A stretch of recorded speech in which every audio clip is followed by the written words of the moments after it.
Good morning friends, welcome to my channel नोकी मोहब्बत और आप देख रहे हैं love with soul season 2। Last part में हमने देखा था कि जहाँ पर जो हमारी स्मृति रहती है वो रूहानिका को स्टोरी बता रही रहती है, जिसमें उसे ये बताती है कि जब वो लोग ट्रैकिंग पे गए थे तो किस तरीके से जब प्रफुल्ल और पराग जीत जाते हैं तो तनिषा थोड़ा सा अपसेट हो जाती है। फिर वो उसे बनाती है, रोमांटिक्स उन दोनों के बीच में मोमेंट्स होते हैं, उसे सब समझाती है। और जब वो ट्रेजर हंट गेम चल रहा रहता है, उस गेम को चलते हुए यहाँ पर जो हमारी प्यारी सी तनिषा रहती है वो थोड़ा सा रोमांटिक हो जाती है और वो किस कर लेती है। लेकिन वो स्मृति को थोड़ा सा जबरदस्ती, मतलब स्टार्टिंग में वो थोड़ा फोर्सफुली किस करती है, पर बाद में दोनों ही एक दूसरे के किस के लिए एग्री हो जाते हैं। पर ये सारी पिक्स जो रहती है वो आरुष लेता है और वो उसे ब्लैकमेल कर रहा रहता है। अब उसके आगे तभी रूहानिका कहती है, ओ माय गॉड आरुष इतना गिरा हुआ निकलेगा, मैंने सोचा भी नहीं था कि वो तुम्हें इस तरीके से ब्लैकमेल करेगा। This is completely wrong. और तुम उसकी बात क्यों सुन रही थी कि जब तुम्हारे पास तो ऑलरेडी तनिक्षा थी और तनिक्षा तुम्हारी सारी बातों को समझती थी, तुम्हारे लिए इतनी सपोर्टिव थी, तो तुम्हें समझना चाहिए था। तभी स्मृति उसे टर्न होती है, क्योंकि वो बाहर की तरफ देख रही रहती है विंडो की तरफ, तो उसे टर्न होती है और अपने दोनों हाथों को वहाँ की जो स्टडी टेबल होती है उस पर रखती है और थोड़ा सा टिकते हुए, स्लाइडिंग वे में टिकते हुए उसकी तरफ देख के बोलती है, तुम भी बच्ची की बच्ची हो ना रूहानिका। रूहानिका एक बात मुझे बताओ, अगर प्यार क्या होता है, तुम वैल्यू ऑफ लव समझी हो अभी तक? तो कहती है कि हाँ, मैं तनिषा के साथ बिल्कुल एग्री करती हूँ कि वो तुमसे कितना प्यार करती थी, वो डर भी नहीं रही थी। And she is completely love you, it's completely she was taking a stand for you.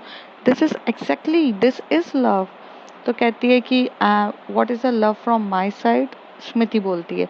तभी कहती है, तुम डरती हो, तुम्हें ऐसा लगता है कि किसी को पता चल जाएगा, ये सब चीजें हैं। मतलब प्यार तुम भी करती हो पर तुम डरपोक हो, डरना नहीं होता है।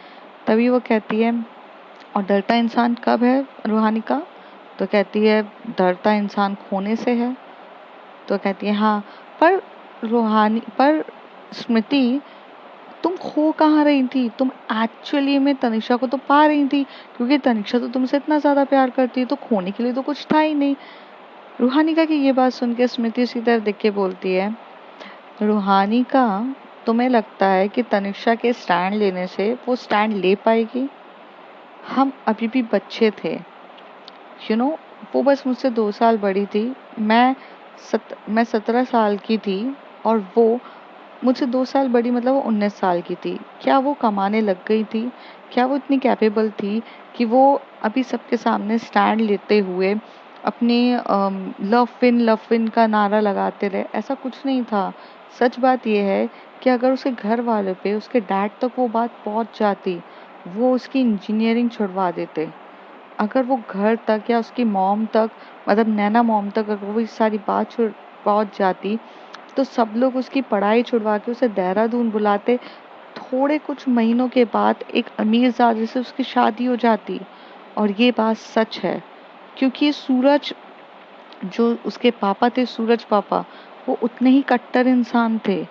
वो बिल्कुल भी अपनी बेटी को किसी और के साथ नहीं देख सकते थे, और खासकर एक लड़की के साथ। और वो तो ऐसे इंसान थे जो वो उनकी अगेंस्ट अगर जाकर तनिषा का कुछ भी करने की कुछ सोचेगी ना, तो इतना गुस्सा हो जाएंगे। वो इतने जिद्दी थे कि अपनी जिद के पने से, कि उन्होंने दिल्ली तक उसे पढ़ने के लिए भेजा। पढ़ने के लिए तो सिर्फ वो देहरादून में पढ़ने के लिए तैयार थी ना, लेकिन नहीं, उसे इंजीनियरिंग करानी थी तो उन्होंने दिल्ली से कराई। ये थे उसके पापा।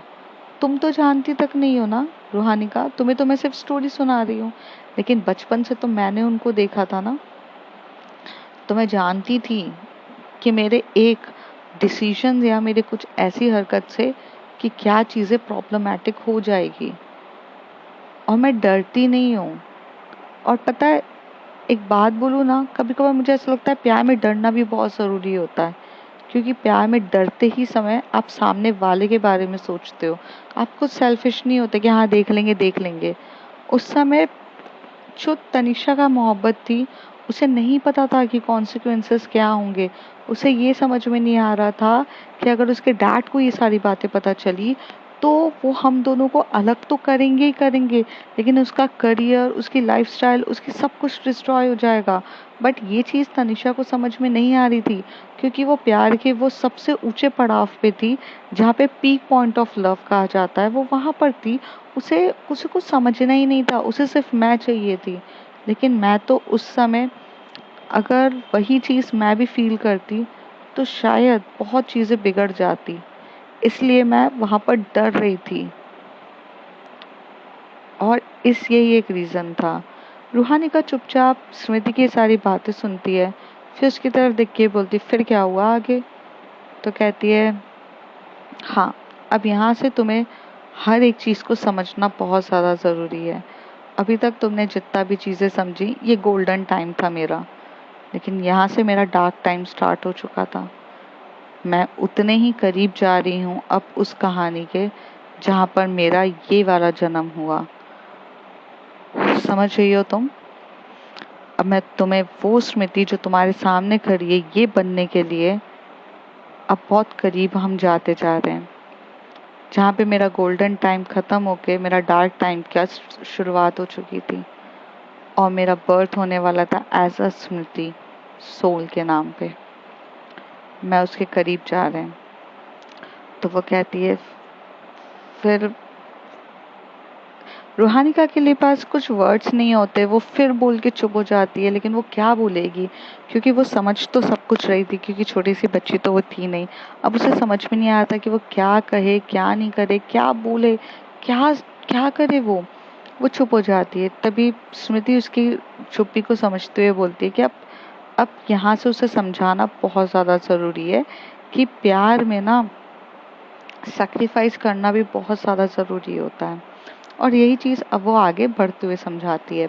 तभी स्मृति उससे बोलती है कि जब आरुष बोले जा रहा था, मेरे पीछे पड़ चुका था कि अगर तुमने ये चीज़ नहीं किया तो वहाँ पर मैं बता दूंगा। वहाँ से मेरी धड़कनें इतनी तेज हो रही थी, स्मृति की धड़कन इतनी ज़्यादा तेज हो रही थी कि वो घबराए जा रही थी। उसे समझ में नहीं आ रहा था, उसको उसको उस समय ऐसा लग रहा था कि भाई इतना ज़्यादा घबराहट हो रही थी कि अगर उसका उसका हार्ट अभी फेल हो जाएगा। और वो मतलब एकदम से डर रही थी, पर फिर भी वो अपने डरों को एकदम से कहा करते हुए आरुषि की तरफ, वो जो फोटोज रहती है उसको एकदम से हाथ लगाते हुए कहती है, अच्छा सुनो, तुम ये चीज़ किसी को भी मत देना, मैं तुम्हारी गर्लफ्रेंड बनने के लिए तैयार हूँ, और ये चीज़ तनिषा के पेरेंट्स तक नहीं जानी चाहिए, और अगर गई ना तो फिर तुम मुझसे बुरा कोई नहीं होगा।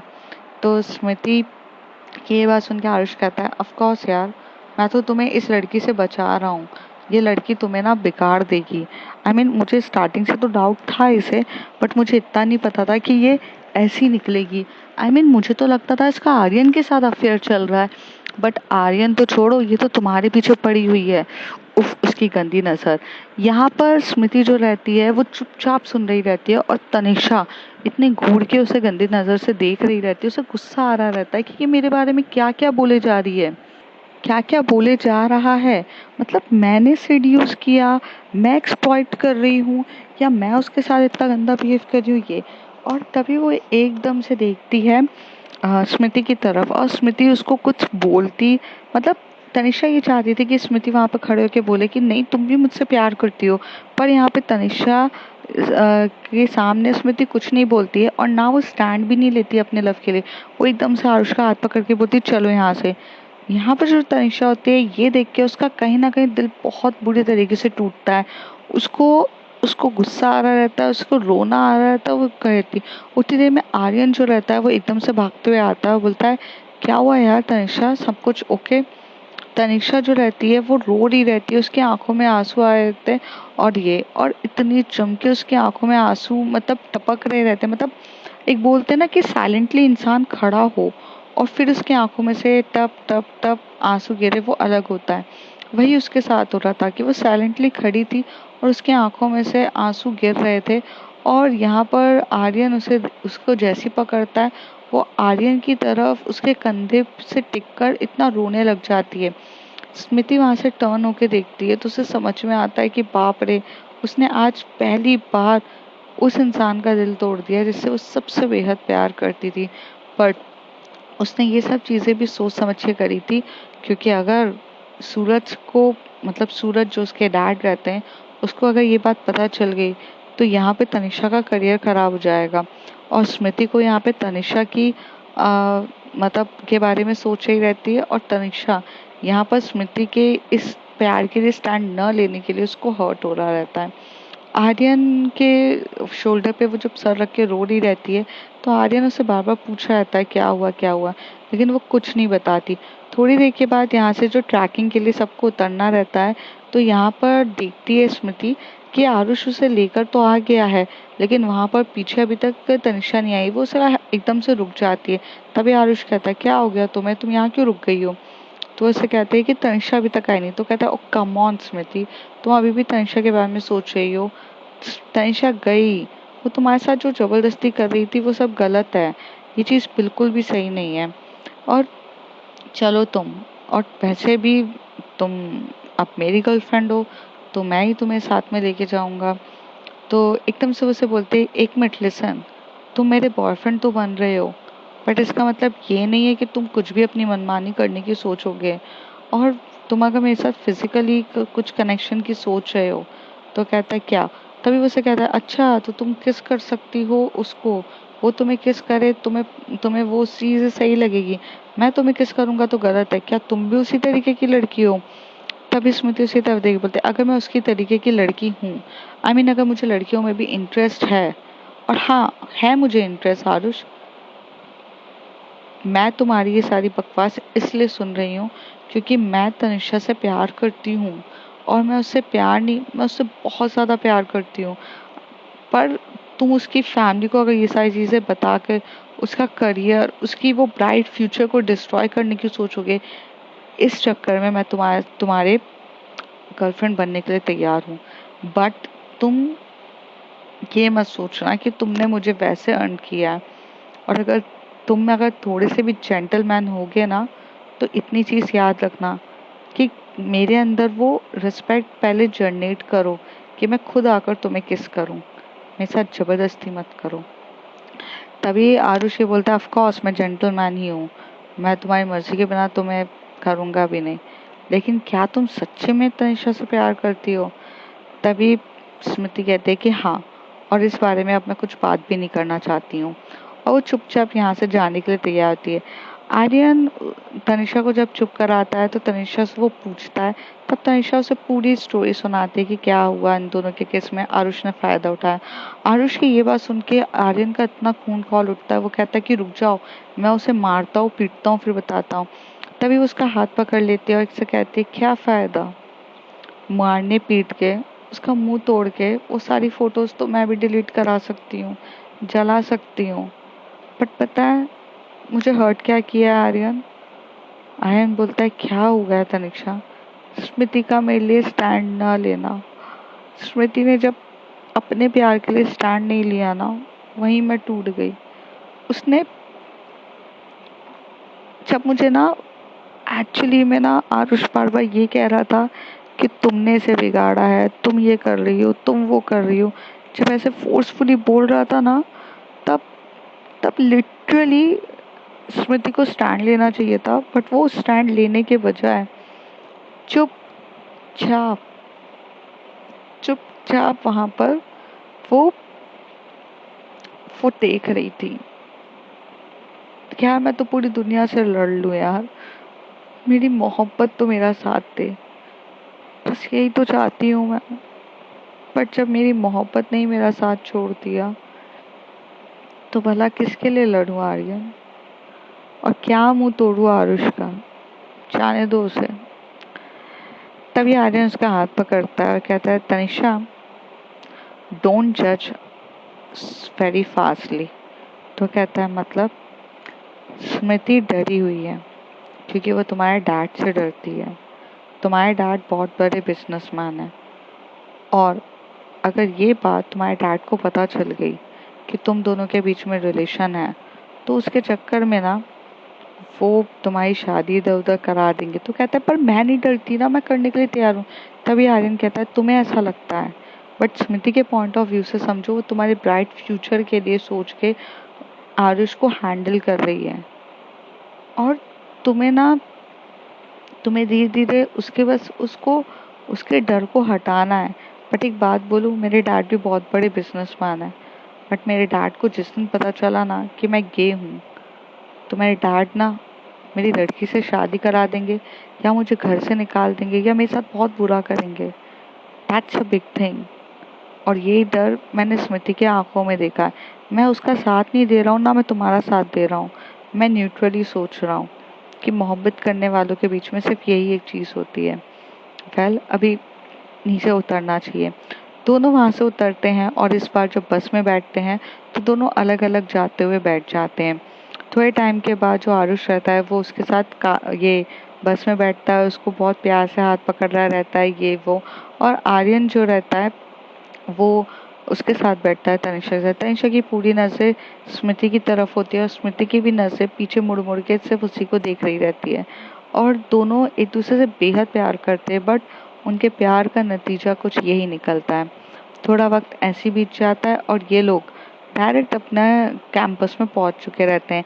अब ये जुलाई का समय रहता है जहाँ पर इन लोगों का अब सेशन न्यू स्टार्ट हो चुका था। 12th स्टैंडर्ड में वो पहुंच जाती है और यहाँ पे अब जैसे ये लोग अपने रूम पे पहुंचते हैं तो आरुष कहता है कि सुनो स्मृति, तुम रह तो रही हो क्या बोलते तनिषा के साथ, बट मैं ये चाहता हूँ कि तुम उसका रूम चेंज कर दो, वरना मैं ये सारी चीज़ें तुम्हें उसके मॉम एंड डैड तक पहुंचा दूंगा और यहाँ के जो स्कूल के टीचर्स हैं ना, यहाँ के प्रिंसिपल तक ये सारी बात कर दूंगा।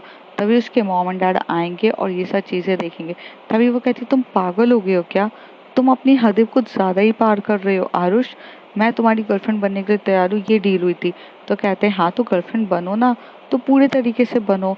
पता चला कि रात को तो तुम उसके साथ बड़े अच्छे से एक रूम में उसके साथ किस कर रही हो, अफेयर कर रही हो, सब कुछ चल रहा है और मुंह से बस मेरी तरफ ऐसे बोली। तभी वो कहती है कि क्या तुम ये सोचो कि मैं रूम चेंज कर दूं, तो सोचना भी मत।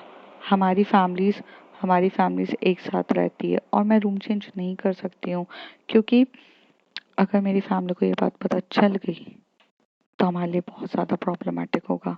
तो तुम ये मेरी बात को समझो और समझने की कोशिश करो। तो ये बात सुनकर ना वो कहता है कि नहीं मुझे नहीं पता, तुम रूम चेंज करो। और रूम चेंज करने के लिए वो काफ़ी ज़िद करने लग जाता है उसको। लेकिन वहाँ पर जैसे तनिषा आती है और तनिषा उसे बोलती है रूम चेंज नहीं होगा, और अगर तुम्हें इतना दम है तो दिखा दो। यहाँ पर आरुष को कहीं ना कहीं इस बात का डर लगता है कि तनिषा के अंदर जो कॉन्फिडेंट लेवल होता है ना वो अलग ही रहता है। मतलब वो बंदी अपने बाप से भी नहीं डर रही है, वो अपने माँ से भी नहीं डर रही है।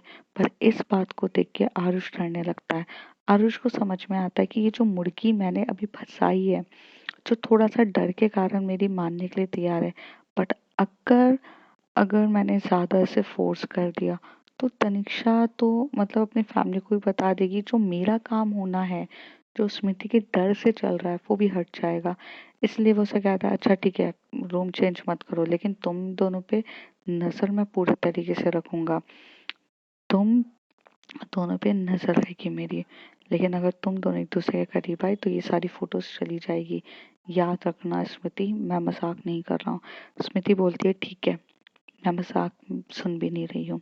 ये बोलता है। तभी तनिषा उसे बोलती कि तुम कहाँ इसके चक्कर में लगी हो, मेरी बात तो समझो, ये तुम्हें सिर्फ डरा रहा है, तुम कुछ नहीं हो, तुम मेरी बात समझो। तभी तनिषा का हाथ छोड़ के वहां पे बोलती है कि तनिषा का हाथ छोड़ती है तनिषा का हाथ छोड़ के उसे बोलती है कि नहीं हमें हमें साथ में नहीं रहना चाहिए, तुम्हें पता है ना तुम्हारे डैड तक ये बात पहुंच जाएगी, बहुत प्रॉब्लम हो जाएगी।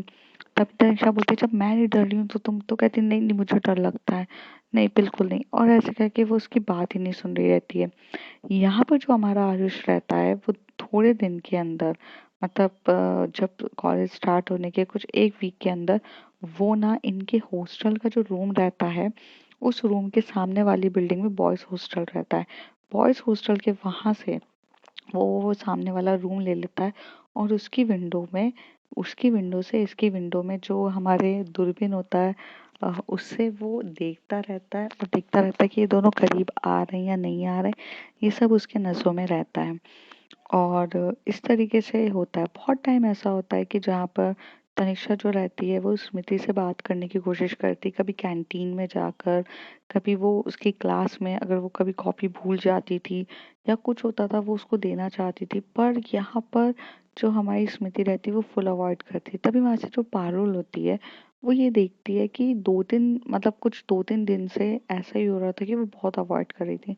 तभी वो उसे बोलती है कि तुम्हारा इतनी अच्छी बॉन्डिंग थी, कैंपस से आने के बाद क्या हो गया है? तुम ये कैंप से आने के बाद क्या हो गया है? ट्रैकिंग से आने के बाद तुम दोनों एक दूसरे से इतने अलग अलग हो रहे हो। तभी स्मृति कहती है ऐसा कुछ नहीं हुआ है, ऑल इज गुड। तो कहती है और ये आरुष के साथ तू इतना वक्त क्यों बिताती है? तो वो कहती है कि आरुष मेरा बॉयफ्रेंड है। तो कहती है कि क्या? तो कहती है कि हाँ, क्यों, प्रॉब्लम है क्या? तो कहती है कि नहीं यार, तेरी पर्सनल चॉइस है, तो इस पे मैं कुछ नहीं कह सकती, but you must deserve a boyfriend like अ तनिषा। एक बॉयफ्रेंड तनिषा जैसा हो तो ज़्यादा अच्छा है, जो लव एंड केयरिंग बहुत अच्छी हो, and you are very glad कि तेरे पास एक बेस्ट फ्रेंड है जो तनिषा है, जो तुझे इतना अच्छे से खुश रखती है। बट तू उसे अवॉइड करके एक आरुष का मे बी शायद तुम दोनों के बीच में इसी चीज़ के लिए लड़ाई हुई होगी कि तुम उसे डेट कर रही हो जो एक्चुअली में उसी का क्लासमेट है। शायद से तनिषा तुमसे इस बात पे गुस्सा होगी या तुम दोनों के बीच में इसी बात पे लड़ाई होगी। स्मृति एकदम से बोलती हाँ, कुछ ऐसा ही हुआ है हमारे बीच में। तो कहती है कि हाँ ठीक है, but I think he is not a right person for you, but या इट्स योर लाइफ। पारुल ऐसे बोल के वहाँ से चली जाती है। स्मृति जब रहती है वो सोच रही रहती है और मन ही मन सोच रही रहती है कि अगर तनिषा जैसा लाइफ पार्टनर जिसकी लाइफ में आएगा वो सबसे ज़्यादा खुशहाल रहेगा, और मेरी लाइफ में अगर है तो मैं डिज़र्व करती हूँ, मतलब मैं बहुत खुश हूँ। बट मैं क्या करूँ? मैं ऐसी कश्मकश में फंस चुकी हूँ कि मैं क्या करूँ? तनिषा को सिर्फ अपने बोल्डनेस की पड़ी हुई है, लेकिन उसके बोल्डनेस से बहुत कुछ बिगड़ जाएगा, और अगर उसके डैड तक वो बात पहुँच गई ना, उसका करियर डिस्ट्रॉय हो जाएगा, और जो चीज़ मैं नहीं चाहती हूँ। यहाँ पे बहुत ज़्यादा सोच ही रहती है स्मृति। थोड़े टाइम के बाद आरुष आता है, क्योंकि ये लोग ये बैठ के कैंटीन में बात कर रहे रहते हैं।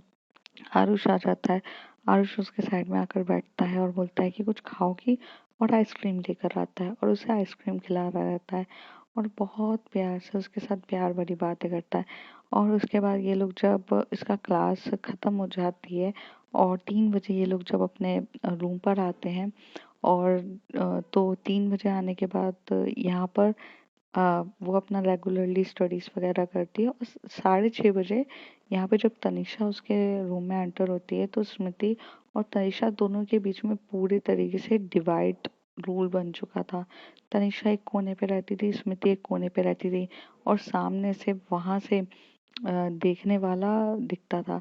यहाँ पे भी जब तनिषा से टर्न करती थी तो वो देखती थी कि वहाँ पे खड़े होकर जो आरुष है वो हमारी विंडो से देख रहा है, और मतलब इस तरीके से वो कंट्रोल कर रहा है स्मृति के ऊपर। यहाँ पर वो बहुत कोशिश करती है और बहुत सोचती है कि मैं ऐसा क्या करूँ जैसे इसको निकालूं, लेकिन यहाँ पे कुछ भी चीज़ ऐसी नहीं हो रही रहती है। अब जुलाई में इन लोगों का स्टार्ट हुआ रहता है, और ऐसे ही बहुत टाइम बीत जाता है, मतलब कुछ मंथ बीत जाते हैं। लेकिन कुछ मंथ बीतने के बाद एक टाइम ऐसा होता है कि जहाँ पर स्मृति जो रहती है ना, वो आरुष के साथ ही बहुत टाइम स्पेंड करने लग जाती है, और ये बात देखकर ना तनिषा अंदर ही अंदर घुट रही रहती है।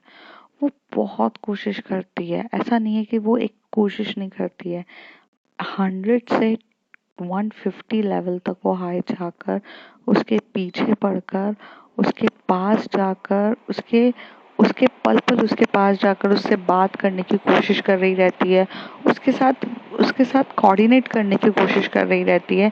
लेकिन क्या करे वो इंसान कि जितना वो अपना 100% से देने के लिए भी रेडी रहती है, बट वो सुनना ही नहीं चाहती थी, वो बात ही नहीं कर रही थी।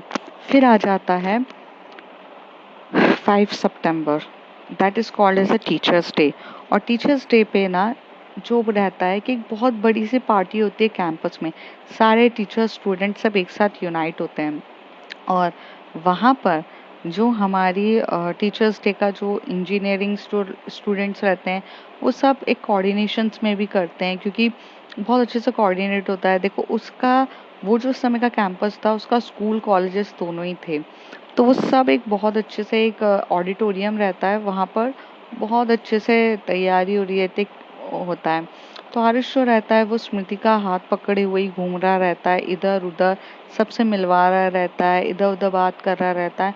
तो यहाँ पर जो तनिषा रहती है वो देख रही रहती है और स्मृति भी उसको देख रही रहती है उस पूरे पार्टी के थ्रू, मतलब वो जो सेलिब्रेशन चल रहा रहता है। और यहाँ पर ना सेलिब्रेशन बहुत अच्छे से होता है, तो यहाँ पर ना कोल्ड ड्रिंक्स रहती है, पर जो सीनियर स्टूडेंट्स रहते हैं, जो सीनियर स्टूडेंट मीन्स जो इंजीनियरिंग के फाइनल स्टूडेंट वाले रहते हैं, उसमें से कुछ बॉयज़ इतने शरारती रहते हैं, तो वो क्या करते हैं कि वहाँ जो जूस की जो ड्रिंक रहती है, जूस जो रहता है उसके उधर से जाकर उसमें ना बहुत सारे अल्कोहल डाल देते हैं, ताकि वो जाते जाते ना ऐसी धमाकेदार करके जाए, क्योंकि उनका वो लास्ट ईयर रहता है तो उनको कुछ धमाका करना रहता है। पूरी अल्कोहल की बॉटल्स पूरी वहाँ से ढल जाती है, और अल्कोहल जो होता है यहाँ पे जो तनिषा रहती है वो पी लेती है, उसे समझ में नहीं आता है कि वो क्या है, और वो ड्रिंक कर लेती है, और एक नहीं, दो नहीं, तीन नहीं, चार नहीं, 5 बार ड्रिंक करती है, क्योंकि वो बार बार जब वो स्मृति की तरफ देख रही थी तो उसे इतना गुस्सा आ रहा था, इतना दर्द हो रहा था। 3 महीने से ये लोग अलग थे, 3 महीने से ये दोनों अलग थे, और 3 महीने में वो उसके साथ इतना घुल मिल के उसकी कमर पे हाथ रख रहा था, ये देख के बहुत होता है। तभी वो बहुत ड्रिंक करे जा रही थी और स्मृति की भी नसें उसकी तरफ देखे जा रही थी। थोड़ी देर में क्या होता है कि वहाँ पर शालिनी मैम आती हैं, जो मैथ्स टीचर रहती थी स्मृति के क्लास की, और वो तो वैसे भी पसंद करती थी हमारी तनिषा को। तो तनिषा के पास आती हैं और तनिषा से बात कर रही रहती है, तो तनिषा उनसे बहुत अच्छे से बात करती है और कहती है हैप्पी टीचर्स डे मैम। तो कहती है आर यू ड्रंक? तो कहती है no ma'am, not drunk, it is just a juice. तो वो कहती है कि लाओ दिखाओ। तो वो जूस को जैसे ही स्मेल करती है वो शालिनी मैम, वो कहती है इट्स मिक्स ऑफ अल्कोहल। तो कहती है आई डोंट नो। तो वो फिर से वो उनके हाथ से लेती है, छीनती, तभी वो दोनों के बीच में ऐसा मोमेंट होता है कि वो बोलती है कि नहीं मत लो, नहीं पियो, मत पियो। और इस चक्कर में जो रहती है, जो ड्रेस पे जो हमारी क्या बोलते हैं तनिषा रहती है, उसकी ड्रेस पे गिर जाती है। जैसे ही उसकी ड्रेस पे गिर जाती है तो वहाँ से जो टिश्यू उठाकर ना जो शालिनी मैम रहती हैं उसको ऐसे रुक कर रहती है। यहाँ पर जो स्मृति रहती है उसकी नज़र जाती है और वो ये देखती है, तो मतलब उसे अजीब सा लगता है। फिर जो स्मृति देख रही रहती है और वहाँ से जो शालिनी मैम है वो एकदम से हाथ पकड़ती हैं और हाथ पकड़ के बोलती हैं कि Tanisha your dress has been means कुछ ज़्यादा ही ख़राब हो गई है, तो मेरे ख्याल से तुम्हें वॉशरूम चलना चाहिए मेरे साथ। और ऐसे हाथ पकड़ के उसे वॉशरूम की तरफ लेके जाती है। यहाँ पे स्मृति ये सब चीज़ें देख रही रहती है। थोड़ी देर के बाद वो लोग वॉशरूम में जाते हैं। वहाँ पर वो क्या करती है, जो शालिनी मैम रहती हैं उसकी पूरी जो ड्रिंक रहती है, जो उसकी ड्रेसेस पे गिरी रहती है, उसे वाइप आउट कर रही रहती हैं, काफ़ी अच्छे से, पूरे अच्छे से वाइप आउट कर रही रहती है और बहुत प्यार से वाइप आउट कर रही रहती है। थोड़ी देर के बाद वो वहाँ से उसका हाथ पकड़ती है और बाहर आती है। तभी तनिषा की नज़र एकदम स्मृति से मिलती है कि और उसकी आंखों में वही गुस्सा और वही जलन रहती है जो एक्चुअली में जेलेसी कहा जाता है। और ये बात स्मृति को समझ में, ये बात तनिषा को काफ़ी अच्छे से दिख जाती है और तनिषा उसका फ़ायदा उठा के बोलती है कि अब वो शालिनी के साथ फ्लर्ट करेगी, जिससे उसका जो सोया हुआ प्यार जो सो चुका है इतने टाइम तक, वो शायद निकल जाए। और वो ये काम करना स्टार्ट कर देती है। वो शालिनी मैम की कमर पे हाथ रख के बोलती है ma'am your figure is so hot. I am, वो मतलब ऐसे बात करती है, उसके बालों की बात करती है, I am your figure is damn sexy, you just can't. और तभी यहाँ पे जो शालिनी मैम रहती हैं वो भी उसकी बालों पे हाथ फेर रही थी, और ये देख के स्मृति बहुत ज़्यादा जलन हुई थी। तभी वो स्मृति को वो बोलती है ma'am there is a lots of crowd, क्या हम बाहर जाके बात करें? और वो ड्रंक रहती है तो वो उसे बाहर जाने के लिए बात कर देती है। दोनों वहाँ से जाते हैं, थोड़ा बाहर जाते हैं और बाहर जाके बात करने की कोशिश कर रहे रहते हैं, और स्मृति वहाँ से देखती रह जाती है। तभी उसका आरुष हाथ पकड़ता है, तो वो आरुष से हाथ छुड़वा के बोलती है 2 मिनट रुको, तो मेरा हाथ छोड़ो, यहाँ से मुझे जाना है। और ऐसे करके वो यहाँ से चली जाती है। और यहाँ वो आगे जाकर देखती है कि शालिनी मैम और उनके बीच में बहुत अच्छे से बातें हो रही है। तभी शालिनी मैम कहते हैं, एक्सक्यूज मी, मुझे कोई बुला रहा है, तुम कहीं मत जाना। और ये बात देखते से यहाँ पर जो स्मृति रहती है वो एकदम से तनिषा का हाथ पकड़ती है और यहाँ से ले जाने के लिए तैयार होती है। अब फ्रेंड्स आगे देखेंगे कि वो हाथ पकड़ के लेके जा रही है तो उसके आगे होगा क्या, जानने के लिए देखते रहिए। तब तक के लिए bye bye, take care. If you like my story, like share and subscribe.